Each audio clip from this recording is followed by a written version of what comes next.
घायवळ भारतात परत येणार।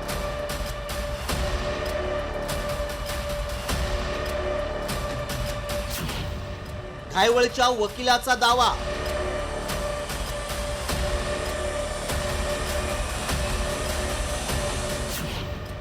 घायवळ येणार की पोलीस फरफटत आणणार?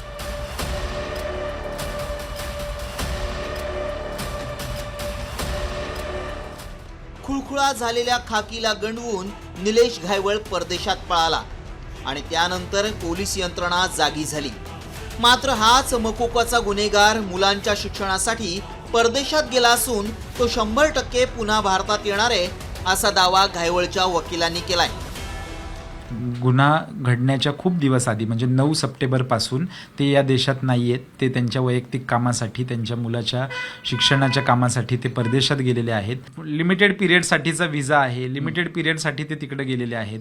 त्यांना येणं तर आहेच आणि हे प्रक्रियेमध्ये नाव आल्यानंतर त्यांना 100% ह्या तपास यंत्रणेला, आमचाही सल्ला तोच आहे, तपास यंत्रणेला सामोरं जायला पाहिजे आणि तुमची जी काय बाजू आहे ती तपास यंत्रणेकडे दिली पाहिजे, न्यायालयावरती विश्वास ठेवला पाहिजे।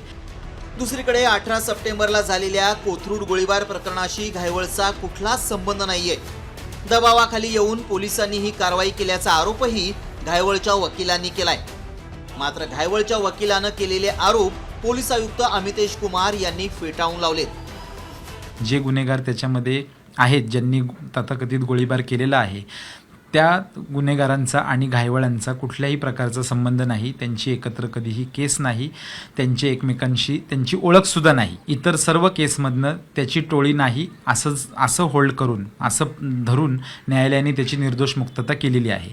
त्यामुळे त्याचं पहिल्यांदा म्हणणं असं आहे की मी कुठलीही टोळी चालवत नाही। हे मीडिया ट्रायलमुळेच हे सगळं प्रकार चाललेला आहे असं त्यांचं स्पष्ट मत आहे। आमच्या पिटिशनमध्ये सुद्धा आम्ही तोच मुद्दा घेतलेला आहे। पुरावा प्रत्येक प्रकरण जे दाखल करण्यात आलेली आहे त्यामध्ये पुरावाच्या आधारावर दाखल करण्यात आलेली आहे आणि पुरावाच्या आधारावर कारवाई होतो।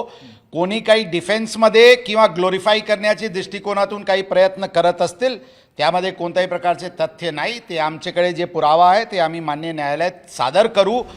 मुळात खंडणी, टोळीयुद्ध, हत्येचा प्रयत्न, बेकायदा शस्त्र बाळगणं असे अनेक गुन्हे घायवळच्या नावावर आहेत। तरी सुद्धा वकिलानं उलट्या बोंबा का ठोकल्यात?